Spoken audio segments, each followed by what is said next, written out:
Hello Internet, I'm Forrest. I'm here to start my first ever YouTube video, which is super exciting. I'm going to use science to cover a few things, mainly to advocate for some social issues that I find really important. To kick the channel off, I want to start with something that's really important to me, ADHD. And I have quite a large series planned for it. And I'm calling this first series ADHD is Expensive, because it is, for a variety of reasons that I'll go into.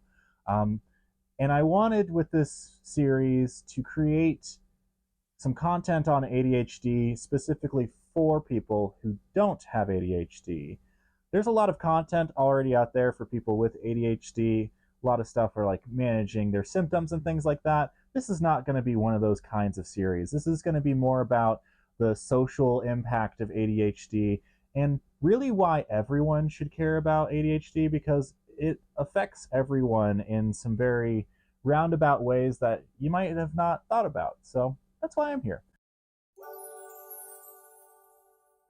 And the entire purpose of this is to show why it's important for everyone, not just for people who struggle with ADHD. And for the first video in this series, I wanted to talk specifically about misinformation.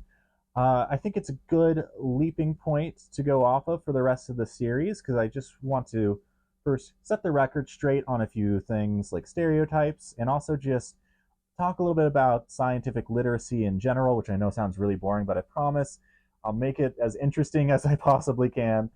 We've all heard about misinformation. It's so prevalent. And social media is fantastic at disseminating false information everywhere very quickly. And ADHD is especially vulnerable to misinformation for a few different reasons. First, it being an invisible disability, that already adds an extra layer of unbelievability factor to it, because you aren't able to really see the symptoms super well. And another issue is that we all struggle with the symptoms of ADHD to some extent, right? We have difficulty organizing sometimes, difficulty planning. Maybe we're even like a little bit excitable, a little bit hyper sometimes. And another thing is that people tend to rate themselves as fairly knowledgeable about ADHD, even though a lot of that knowledge is actually tainted by stereotypes and just like downright false information. And that's unfortunate, because since we have that ingrained knowledge in a lot of us, it's really difficult to kind of pull that out and dismantle that again.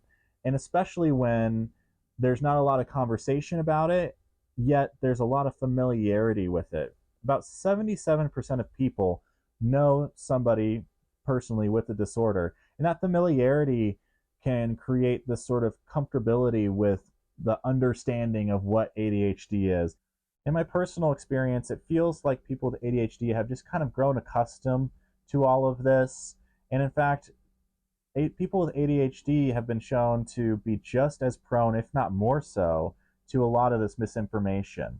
And that's why I'm starting off with misinformation, because we don't seem to really know what ADHD is, and there's a lot of bad information, especially on places like TikTok and other social media.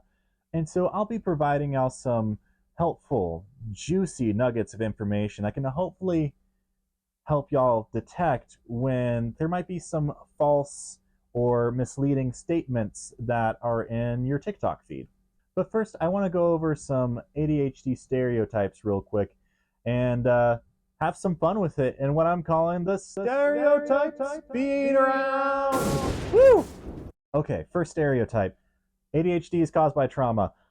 I'm actually going to do a deep dive into this with a particular Joe Rogan video, but needless to say, it doesn't. That's just not the case. Trauma can definitely exacerbate the symptoms of ADHD, but to place trauma as like the single cause of ADHD is just not correct, especially considering ADHD is one of the most genetic disorders that we know of.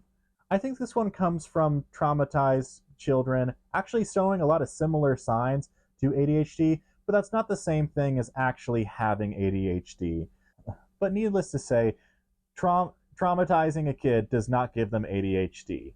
It will make it worse, but it does not give them ADHD. All right, second stereotype, stimulant misuse. Addie, you know her. This is one of the largest stereotypes, in my opinion. A lot of people are concerned about the recent rise in diagnoses and prescriptions for ADHD. And while that's true, it's actually a good thing, believe it or not, because that rise is coming from people assigned female at birth and older people actually getting diagnosed. They've been historically underdiagnosed in the past. And actually, when we look at prescriptions by gender, we're actually seeing a slight decrease in prescriptions for boys under the age of 19. Wow. ADHD is far more common in males. We see about a 2-to-1 to up to 10-to-1 ratio, depending on the study you look at, but that ratio has actually been shrinking, believe it or not, which is another sign that we're seeing, first of all, more of the right people get diagnosed, but actually an appropriate decrease in particular populations with ADHD. And the reason why this is such a big issue in the first place is because there's a lot of concern around stimulant abuse, creating more addicts, and while there's a lot of validity to that concern, we actually see no increased risk of stimulant abuse in people diagnosed with ADHD. In fact, there's evidence to suggest that stimulant medication over a long term can actually decrease substance abuse in people with ADHD. And the problem isn't people with ADHD, it's actually people without the disorder getting it through illegal means and then using them as like a performance enhancement or sometimes just as a high. Stereotype number 3, sugar causes ADHD. This is another pretty common one. In fact, about a quarter of parents actually believe that this is true. To just say that it's caused by sugar is once again what feels to me very reductive and lazy. ADHD is caused by a whole host of factors, not just one main thing. And to be real here, there is an association between ADHD and higher sugar consumption. But that's just because sugar tastes good, dude.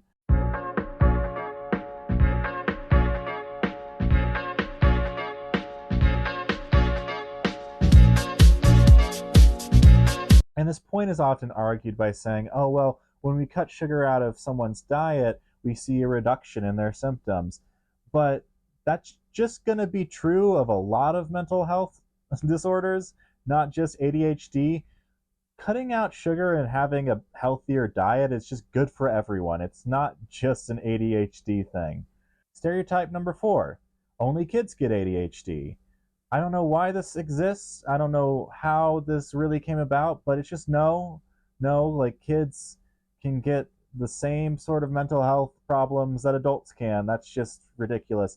In fact, we just see the signs of ADHD starting at childhood, which is, I think, why we see this stereotype, but this is another, like, silly one.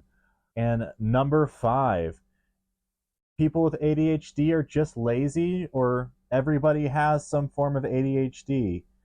This is the big kahuna, in my opinion. I absolutely hate this stereotype. To just say that someone with ADHD is just being lazy is kind of like saying somebody with major depressive disorder is just kind of being bummed out. You know, it's just this wholesale denial of what disorder really is, basically.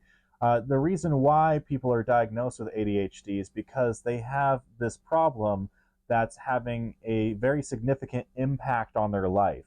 And so if it was just as simple as being lazy, then for one, it would be far more easy to take care of.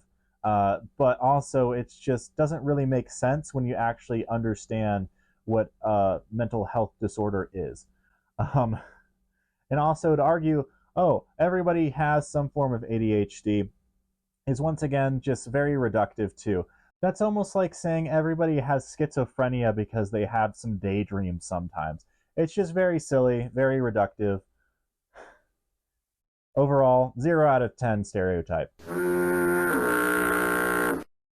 Whew, I'm so glad that we're done with that. I like to be kind of positive. So I wanted to leave y'all something for the road, something to take along and hopefully help y'all identify misinformation when you see it. So first I want to talk about sources. While they aren't always needed for every video, If somebody's been sounding like a very nerdy science person but hasn't provided any sources whatsoever, that's definitely a red flag.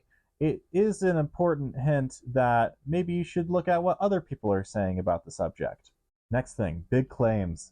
I'm just going to be honest with you guys. Science really isn't that sexy all the time, you know? Like the day-to-day drudgery of science really isn't often too exciting. There's very rarely these overnight discoveries that just are super mind-blowing, and that's why I'm here, to make it sexy, to add in the sexy. But seriously, when you hear people make huge, sweeping claims, it really makes some time to diversify your info diet. Try to find out what other people are saying. It's actually really cool to see the overall conversation around a topic rather than just kind of leaving it up to one person to tell you one side of the story. There's so many different perspectives to every issue. And so, highly recommend, you just look at what other people are saying about it. And just to end on another point of positivity here, social media has gotten a lot better with handling misinformation recently, which is great.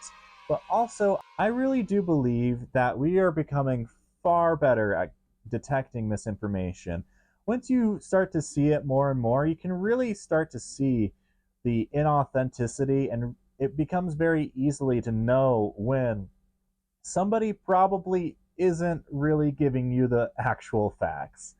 And that makes me hopeful for the future. There's a lot to be down on about the future, but this is one thing that I'm like, okay, cool. And I hope that this video kind of helped that along a little bit.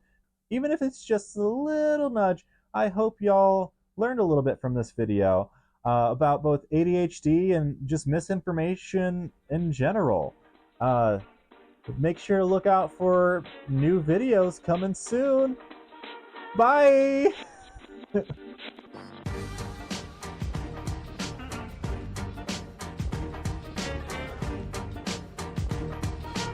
is a Cinema Beats production.